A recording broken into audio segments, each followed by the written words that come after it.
Voilà, oui, notre association, effectivement, depuis plusieurs années déjà, travaille sur cette problématique de l'eau potable, tout simplement parce que pour nous, tout débouche sur l'eau potable. C'est-à-dire qu'à partir du moment où l'homme doit boire un verre d'eau, eh bien cette eau, il faut qu'elle soit consommable. Et pourquoi elle est consommable? C'est parce que normalement, en amont, on a fait ce qu'il fallait pour qu'elle soit consommable, c'est-à-dire, de notre point de vue, pour protéger cette ressource en eau. Or, plus on a avancé sur ces dossiers-là, et plus on s'est aperçu que non, la politique n'était pas vraiment de protéger, la politique était de curer. C'est-à-dire qu'on était dans le curatif et on n'était pas dans le préventif. On ne se disait pas, je pars de l'eau comme un bien extrêmement précieux, je fais attention à ce qu'on n'y balance pas dedans tout un tas de saloperies. Non, on se disait, eh bien voilà, l'eau, elle se dégrade de plus en plus, et bien il va nous falloir des moyens pour la traiter. Et en général, toujours à minima. Et effectivement, comme l'a dit Irène, cette enquête d'utilité publique sur le captage Saint-Ursin nous a fait focaliser sur ce point emblématique, c'est-à-dire un captage pour lequel on a, depuis le début, fait tout pour qu'il soit pollué, c'est-à-dire autoriser des industrialisations dans son pourtour, mais non seulement ça, mis aucune protection en amont pour que ce captage reste propre, par exemple par rapport à la pollution agricole. Et maintenant, on découvre que le captage est largement pollué, 3 puits sur les 4, et donc qu'il faut faire quelque chose. Alors il y a eu cette enquête d'utilité publique. Et là encore, on a été consterné en voyant cette enquête d'utilité publique, parce que cette enquête reprenait non seulement des choses obsolètes, c'est-à-dire des expertises hydrogéologiques qui dataient de pratiquement une dizaine d'années. On reprenait des choses qui étaient complètement erronées, qui avaient déjà été reprises en amont, et surtout on occultait tout ce qui pouvait faire problème. Alors, nous, on a association de veille environnementale, on a mis tout ça, mais les maraîchers de Bourges vous diront la même chose tout à l'heure, ils ont mis tout ça dans le cahier d'enquête publique, et on a eu la chance d'avoir, parce que peut-être qu'on l'a un petit peu aussi tanné au corps, on a eu la chance d'avoir un enquêteur qui a pris son rôle au sérieux, ce qui n'arrive pas forcément toujours, et qui a lui-même diligenté ses propres enquêtes. Il a essayé de regarder ce qu'on avait écrit dans ce cahier, et puis il s'est dit, voyons voir si ces gens-là ont raison. Donc il est allé au contact des réalités. Et ça lui a permis de découvrir que nous ne nous plaignions pas simplement pour le plaisir de se plaindre, mais qu'il y avait bien une réalité derrière ça. Et les conclusions du commissaire enquêteur, on y reviendra tout à l'heure, ont été absolument tranchantes. Ce n'est pas possible d'accepter un dossier tel qu'il est, ce qui a amené Bourges Plus à devoir retirer le dossier. Donc, deuxième problématique, c'est que maintenant, il va falloir absolument reconsidérer un autre dossier, puis essayer de faire en sorte que ce captage soit protégé. Comment? Ça, c'est une autre paire de manches. Le commissaire enquêteur, dans son enquête, dit lui-même que pour lui, il est improtégeable. Il est pour cela emblématique, c'est-à-dire qu'on arrive à la fin du fin. On arrive au bout de ce qu'on peut faire maintenant, sauf à construire une usine de potabilisation, c'est-à-dire d'aller encore plus loin dans la course en avant et de faire en sorte que l'eau très polluée, ma foi, avec vos sous, bien sûr, soit dépolluée. C'est ce qui nous a amené à entrer en contact avec Bourges Plus Plus, qui est cette association donc d'élus opposants au conseil municipal, hein, je ne me trompe pas. De citoyens, Bon, divers et variés. Divers et variés, voilà. Hein, comme ça, on ne fâchera personne. Et puis donc, cette association nous a dit, ben, est-ce que vous pouvez venir un peu nous parler de ça. Donc, on en a discuté, comme ça, pas rompu. Et ensuite, on a élargi le cercle autour pour voir ça. Pour nous, et j'en terminerai là-dessus, pour nous, Association de veille environnementale du Cher, notre credo, c'est la prévention et non pas le curatif.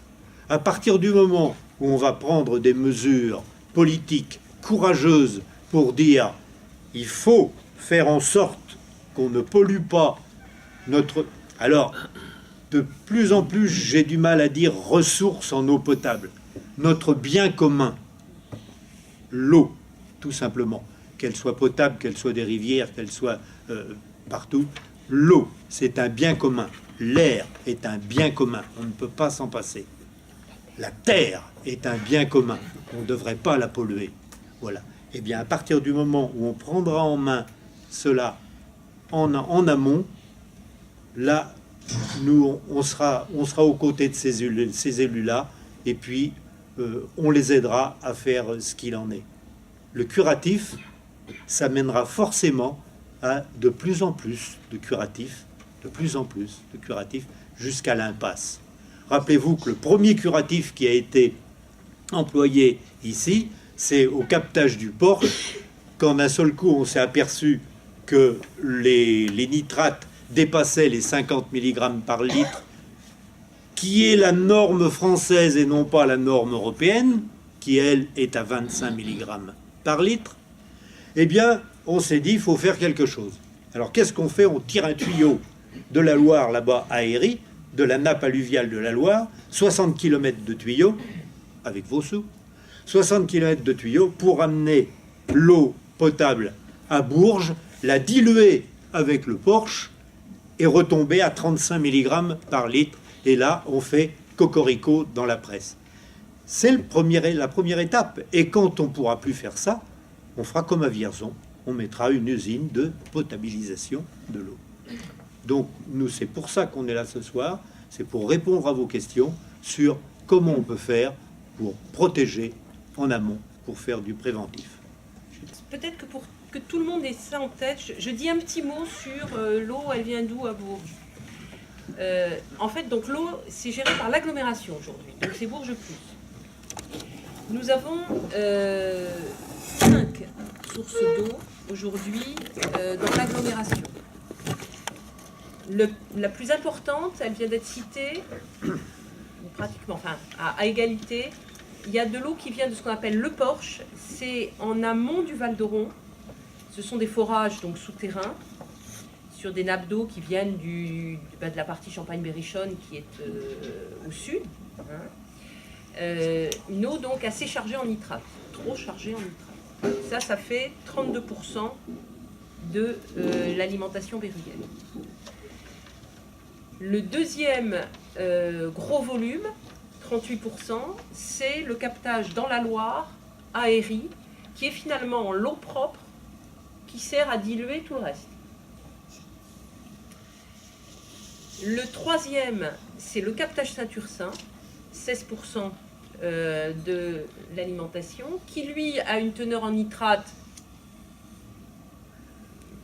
moins élevée qu'au Porche, mais néanmoins significative, entre 30 et 40 mg, voire plus, entre 40 et 50 milligrammes de nitrate, qui est donc déjà un peu fragile de ce point de vue-là, mais qui surtout est pollué par des organochlorés de façon parfois très significative, je vais y revenir, et qui nécessite donc la dilution avec de l'eau propre de la Loire, non pas en raison de ces nitrates, mais en raison de ces organochlorés.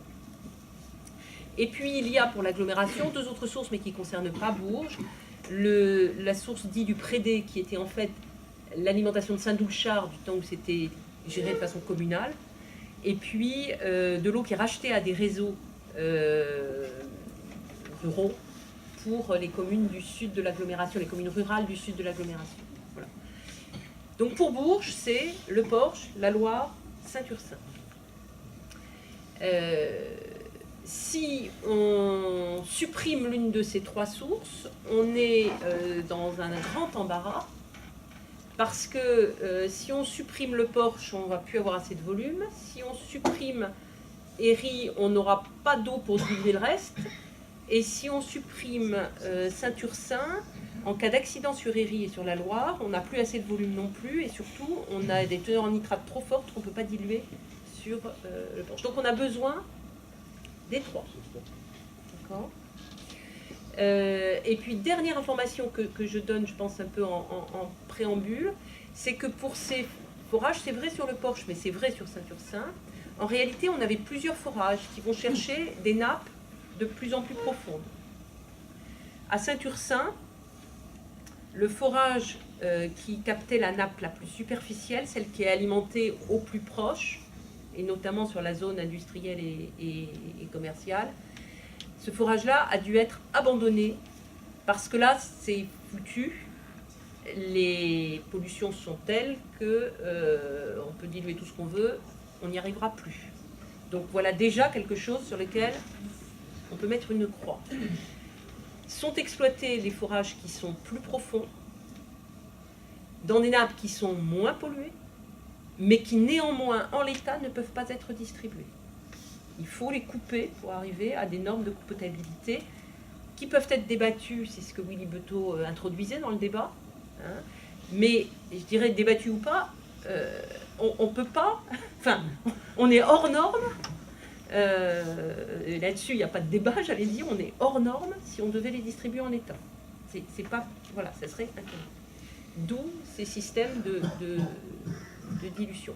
Et c'est donc ces nappes profondes qui sont extrêmement fragiles qu'il faudrait pouvoir protéger. Et donc, dernière information, l'eau qui est distribuée à Bourges par le biais de ces coupages est dans les normes officielles. Donc, elle est consommable, elle est potable. Hein, c'est pas, nous ne disons pas autre chose. Par contre, ce que nous disons, c'est que l'ensemble est extrêmement vulnérable et que si un accident venait se présenter sur l'un quelconque de ces forages, eh bien, voilà, on serait en extrême difficulté. Et puis, et je termine là-dessus, ça fait 25 ans, en fait, qu'on essaye de ne pas avoir à protéger les captages de Bourges. Alors, il y en a un qu'on a fermé. Il y en a un qu'on a fermé il y a 15 ans, à peu près, qui était à Henri Sellier. Je ne sais pas si ça vous souvenez de ça. Là où il y avait le centre technique municipal autrefois, là où il y a le conservatoire de musique en réalité, enfin où il y a exactement le nez dans les étoiles. Alors, le cirque, l'école de cirque. Voilà, l'école de cirque. Il y avait un captage d'eau là. Lui, pollué, a été fermé il y a déjà un certain nombre d'années. C'était irrattrapable d'une certaine façon. C'était quel genre de pollution? C'était des hydrocarbures, si ma mémoire est bonne. Et des nitrates, 70 mg par litre. Des nitrates aussi, merci. Je ne me souvenais plus, mais merci. Voilà. Donc, c'était pas rattrapable. Ils ont abandonné. Et ça fait 25 ans qu'en gros, la collectivité voudrait bien ne pas avoir à protéger Saint-Ursin. C'est pour ça qu'entre une loi de 92 et aujourd'hui, il s'est passé 27 ans. Et ça fait 25 ans qu'en réalité, on ne trouve pas d'alternative parce qu'il n'y a pas d'autres masses d'eau, ressources, biens communs, alternatives. Et c'est là où on est quand même dans une situation qui devient assez importante. C'est-à-dire que la formule, enfin je le dis, mais la formule « nous n'avons qu'une seule terre », elle s'applique ici à « nous n'avons qu'une seule ressource en eau ». Et voilà. Et on se bat depuis qu'on existe contre les pollutions. Les deux principales rivières qui alimentent ces marais, le Langy, qui vient de Soulangy, et l'Yèvre. Mais le plus important, c'est le Langy. Et on a commencé à avoir des problèmes, ils existaient avant nous d'ailleurs, on a commencé à traiter, à s'occuper de ces problèmes. La première fois où on a abordé le problème, c'est le 14 décembre 2001, à une réunion à la préfecture dans le cadre de la prévention du classement, pour classer les marais. Donc ça remonte pas, ça fait déjà quelques années. Depuis, on a continué et la situation s'est nettement aggravée ces dernières années. L'eau qui vient du Langy actuellement est trouble pratiquement toute l'année.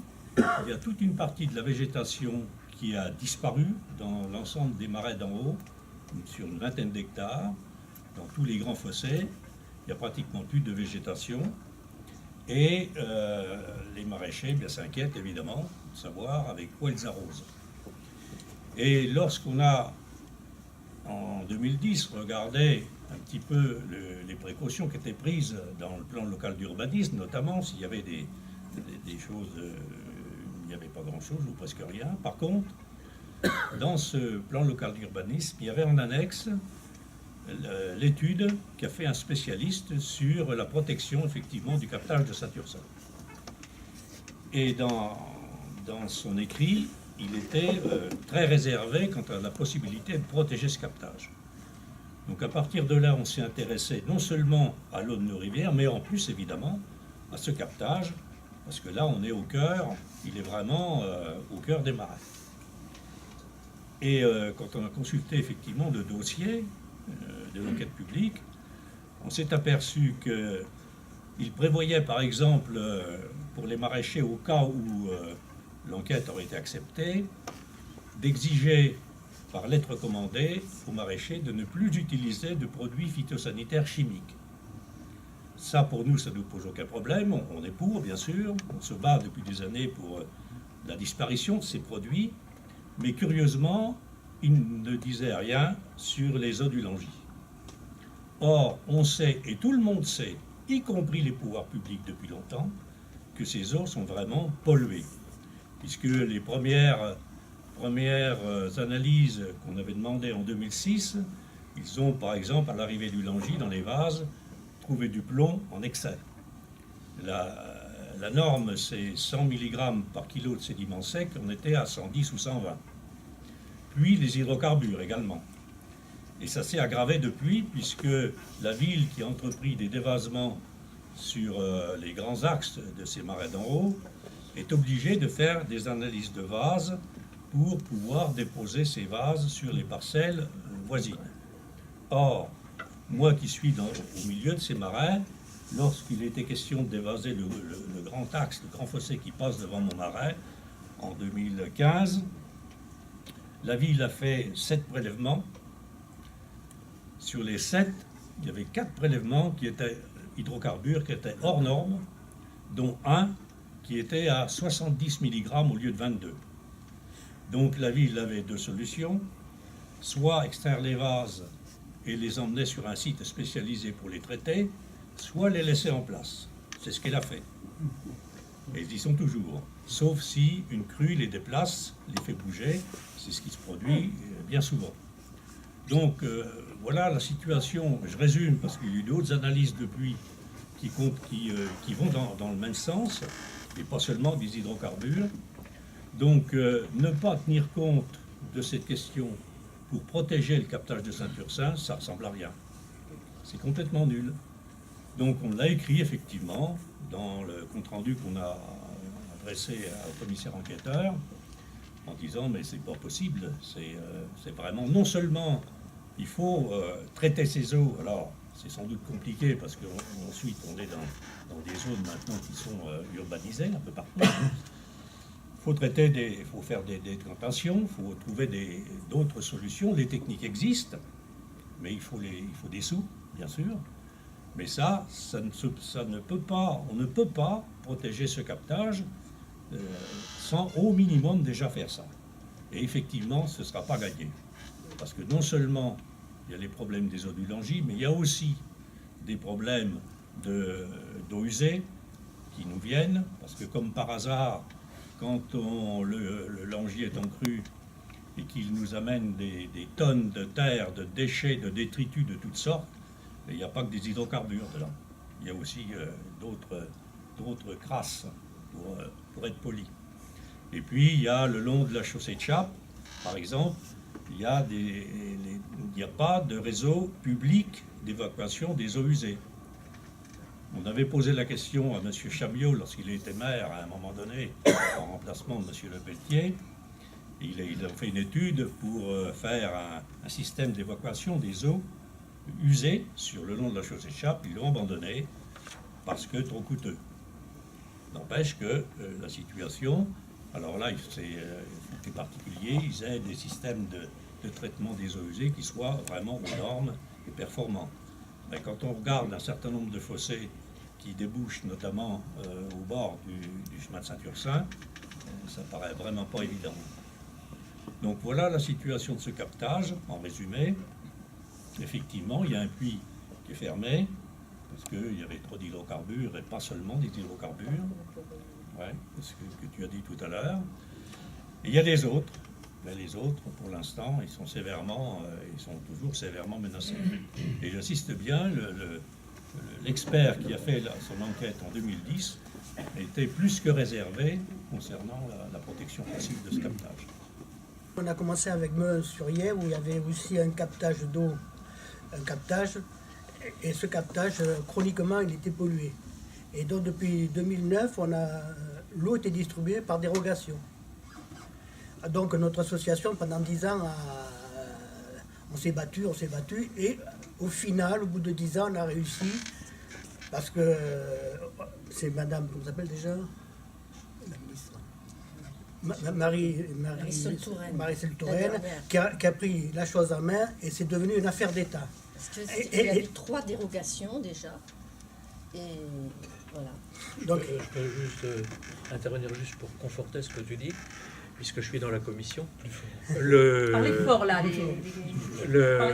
Au niveau législatif, une ville qui délivre de l'eau non conforme est autorisée à délivrer cette eau non conforme sous dérogation. C'est-à-dire qu'on délivre de l'eau non conforme sous dérogation pour 3 ans, et ça, on peut le multiplier, on peut recommencer 3 fois, c'est-à-dire que pendant 9 ans, on peut délivrer de l'eau non conforme aux habitants. voilà. Donc, comme a dit Willy tout à l'heure, la ville de Meun est allée chercher de l'eau à Quincy. Donc ça fait 4 km, et là aussi, ce sont les sous des contribuables. Il y en a pour 2 millions d'euros, et ce captage ne va pas être durable, parce qu'il prend 2 mg de nitrate par an.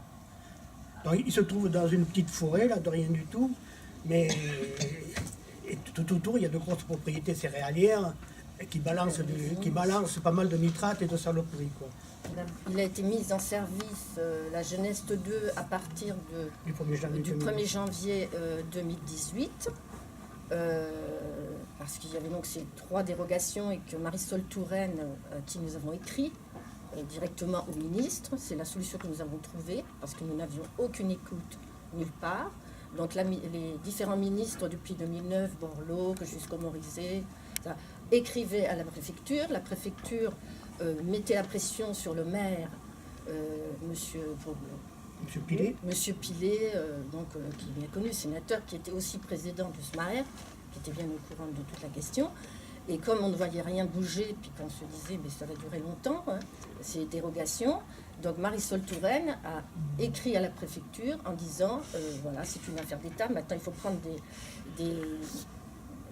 des mesures, sauf que le captage de la jeunesse 2, puisqu'il y a la jeunesse 1, vous voyez, c'est une série, hein, parce qu'il y a d'autres communes qui aussi ont le même problème. Donc, comme les captages ne sont pas protégeables, ni celui de Meun, ni les autres, alors il y a eu la jeunesse 1, et nous, Meun, c'est la jeunesse 2, vous voyez.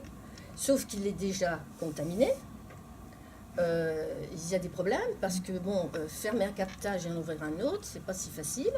Donc Meun est toujours, on mixe toujours l'eau encore, parce que, on ne fait pas comme ça une adduction d'eau, c'est pas si simple. Et c'est déjà contaminé. On en est à 30 mg déjà de nitrate. Hein. Et sinon, quand même, il faut préciser pourquoi tout ça, c'est évidemment à voir de façon globale, parce que en 2009, il y a eu donc par l'intermédiaire de l'ADR, donc avec la Confédération paysanne, ils se sont intéressés au problème de Meun-sur-Yèvre, Et il y a eu une étude hydrologique.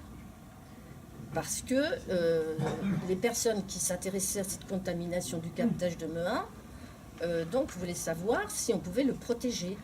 Puisqu'on a 3 paysans, 3 gros céréaliers autour de Mehun. Et donc, naïvement, certains pensaient qu'on pouvait protéger ce captage.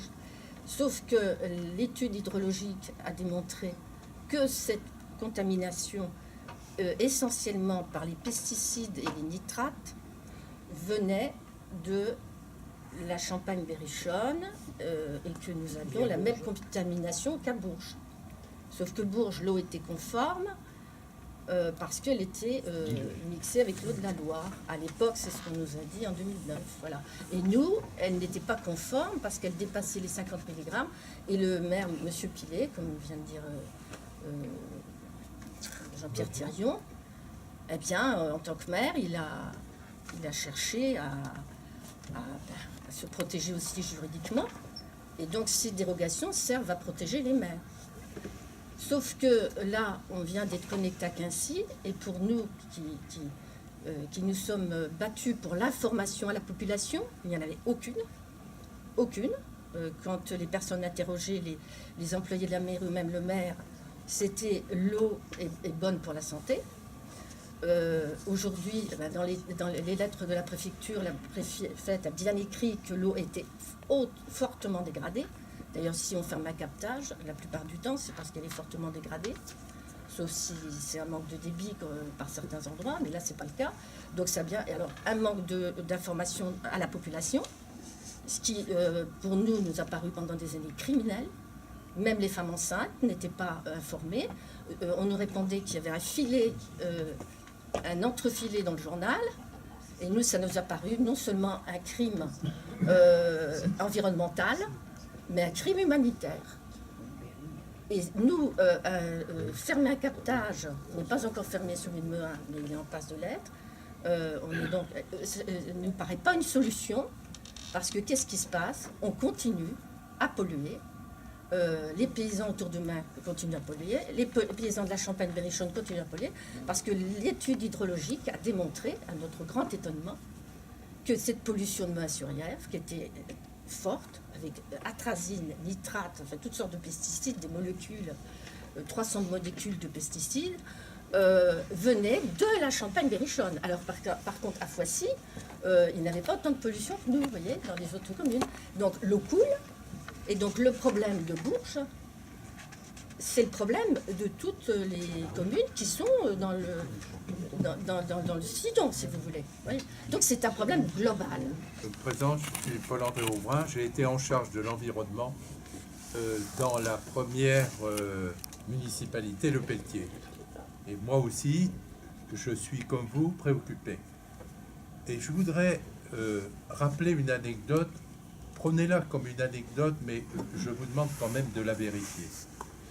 Lorsque j'étais en charge de l'environnement, un des cadres dirigeants de la mairie, fonctionnaire, m'a rapporté un incident grave qui s'était produit quelques années après l'ouverture de l'hypermarché de la route de Chartres, où il y a eu une rupture du collecteur des eaux usées. Et il y a eu immédiatement la pollution d'un certain nombre de puits de la chapelle de Saint-Ursin, et on a frôlé la catastrophe. Je crois qu'à l'époque, ça s'est très peu su. Je ne sais pas si M. Camusa a eu connaissance de ça, mais toujours est-il que à ce moment-là, les gibes jaunes n'étaient pas terminés et que il n'y avait comme source d'eau, il n'y avait pas la Loire à l'époque, il y avait la rue Henri Sellier. Donc, on a frôlé la catastrophe. Je vous dirai, comme confidence, qui me l'a raconté, Madame Félix, vous le connaissez, il n'est plus en activité. Mais il m'a assuré qu'ils avaient été un peu paniqués. Alors, ils ont... heureusement, il y en a un qui n'était pas... et ils ont pu, grâce à Henri Sellier, d'arriver à alimenter la ville. Mais m'avait-il dit à l'époque, c'était lui qui s'en occupait, on a eu une trouille bleue. Premier point. Deuxièmement, en ce qui concerne Henri Sellier, moi, compte tenu de mon âge, si vous voulez, je me remémore beaucoup de choses. Et si vous voulez, la pollution Henri Sellier, elle vient surtout du dépôt des ordures qui ont formé le camping. Vous savez que le camping, le terrain de camping de la Baule, est formé de déchets ménagers pendant 30 ou 40 ans. Pendant la guerre et après la guerre, les camions amenaient, déchargeaient dans le boulevard de l'Industrie et ça a formé l'ensemble. D'ailleurs, quand j'étais en mandat, par curiosité, je me suis rendu à plusieurs reprises de l'autre côté, côté Marais. Et je dois dire, j'ai vu du jus noir sortir de la base qui ne m'inspirait pas grande confiance. Ça, c'est des choses réelles. Donc, moi, je pense que il faudrait que vous vérifiez cette histoire. Mais vous savez, un collecteur d'hypermarché qui vient à se crever, vous pouvez faire toutes les protections de la terre, vous n'y arriverez pas. Hein. Et en plus, ça s'est produit, je crois que tout le monde était de bonne foi, personne n'était au courant. C'est le moment où, au cours d'un contrôle, on s'est aperçu de la pollution. Donc, vous voyez, Carrefour, puisqu'il s'agit de lui, a ouvert en 1969. C'était, je sais pas, moi, je me souviens plus, si c'était 5, 6 ans, 7 ans après, qu'il y a eu cet incident qui a été grave. Alors, évidemment, l'entreprise a été paniquée aussi, ils ont fait des travaux gigantesques tout de suite, sans tarder, mais il n'empêche que le mal était fait. Je vais lier les deux, là. Meun-sur-Yèvre, c'est exemplaire aussi. On a un deuxième captage actuellement qui vient d'ouvrir. Et au moment où il a été ouvert, on a mis le doigt sur quelque chose, on a dit, mais attention, si on pompe de trop, entouré par les champs comme c'est, l'eau, elle est propre pour l'instant parce qu'on n'y touche pas, mais à partir du moment où on va tirer, on va appeler la pollution. Et donc, les autorités, dès le début, ont pris conscience de cette chose-là, et le captage Geneste 2, qui devait débiter, alors je n'ai pas les chiffres exactement, mais qui devait débiter 100, par exemple, eh bien, on a pris le parti de ne lui faire débiter que 50, pour retarder la venue de cette pollution. Comme a dit Brigitte tout à l'heure, ça commence déjà à polluer. Ça, pour moi, c'est du structurel. Toute cette pollution qui vient de Champagne et tout ça, depuis des années et des années qu'on alerte sur la chose. Ce qu'on ne pourra jamais empêcher, et ça on en est conscient, c'est les pollutions soit qui datent d'une certaine façon de faire au sortir de la guerre, des dépôts à ordures. Eh bien ça, c'est un héritage qu'on a, et puis il faudra bien faire avec. Et là, effectivement, il n'y a que le curatif qui peut faire quelque chose. Ou bien un accident. Un accident, tout le monde peut avoir un accident dans sa vie, et y compris votre propre petite station d'épuration, qui est votre tout à l'égout, peut très bien, à un moment donné, laisser partir des choses que vous ne voudriez pas voir partir. Ce sont des pollutions accidentelles, ça, auxquelles, effectivement, il y a lieu de faire face en tant qu'accident. Mais nous, où nous mettons vraiment l'accent, c'est sur le fait de pratiques qui sont communément admises, qui sont légales et qui sont polluantes. Et ces pratiques qui sont légales, qui sont parfois même encouragées, eh bien, ces pratiques-là, on devrait changer de paradigme, on devrait changer de façon de faire, et c'est contre cela qu'on voudrait lutter. Si la collectivité, un jour, est acculée à monter des usines de dépollution sur une agglo, c'est la catastrophe. Parce que ça veut dire quoi? Ça veut dire qu'on se lave les mains de l'affaire, on a de l'eau propre partout, et c'est, je dirais en plus, une autorisation de polluer. Parce que tout ce qui va se trouver en amont, maintenant ils ont la solution, allons-y. Alors là, je vais parler de l'agriculture, il y a l'industrie, vous allez avoir tous les pollueurs de la Terre, puisqu'il y a la machine qui marche bien. Donc là, on est autorisé à polluer. C'est une autorisation tacite à polluer, ce qui est une catastrophe. Hein. Ce qui est une catastrophe. Et ensuite, il faut quand même entreposer les déchets qui sortent de la station de dépollution. Absolument. Parce que toute la pollution qu'on enlève, revient, il faut bien la mettre quelque part. Hein. On revient à ce moment-là, comme Dans pour les champs, bouts, par exemple. les bouts d'achère de la région parisienne qui viennent jusqu'ici maintenant, parce qu'on a saturé toute la couronne parisienne, et on vient jusqu'à épandre dans le Cher, ici, avec les bouts de la station d'achère. Bon, je pense qu'il y a des gens qui sont au courant. Mais il s'agit de la route de soie. Vous savez qu'à la fin de la guerre, il y a eu des stocks de munitions allemandes, de la flak allemande.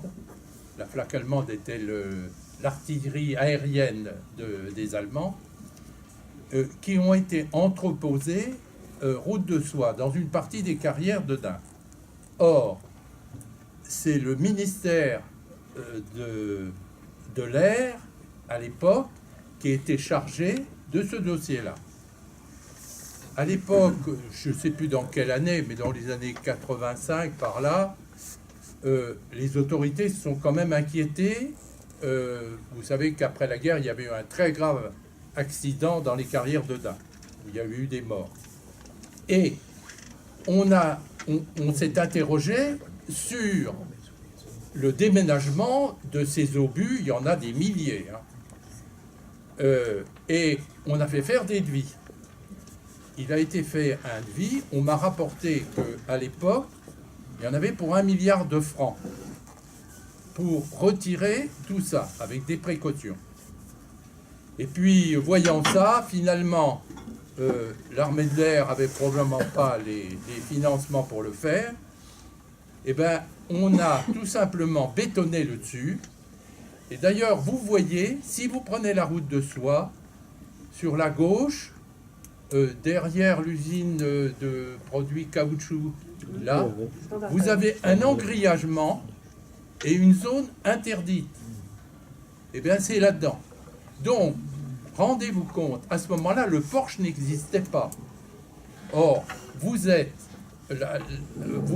par rapport au Porsche, vous êtes à, mettons, à un bon kilomètre, peut-être 1,2 km ou 300. Il n'y a pas de doute que dans le temps, il arrivera forcément, ça sera dans un siècle et demi, dans 50 ans, je ne sais pas, mais il y aura forcément des infiltrations qui descendront là-bas. Or, les produits, je ne peux pas vous dire ce qu'il y a là-dedans, mais il y a certainement des choses qui sont très mauvaises. Voilà.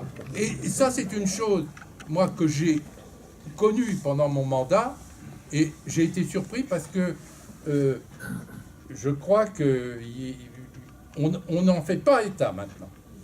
On met sous le tapis un certain nombre de choses que l'on ne sait pas ou que l'on ne veut pas savoir, parce qu'effectivement, c'est extrêmement angoissant, histoire de vous plombiez bien le moral jusqu'au bout.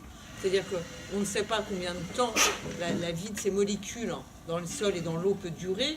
Je vous rappelle qu'on trouve encore de l'atrazine qui est interdite depuis un moment, et qu'on ne trouve, en plus de ça, on ne trouve que ce que l'on cherche dans l'eau. Hein.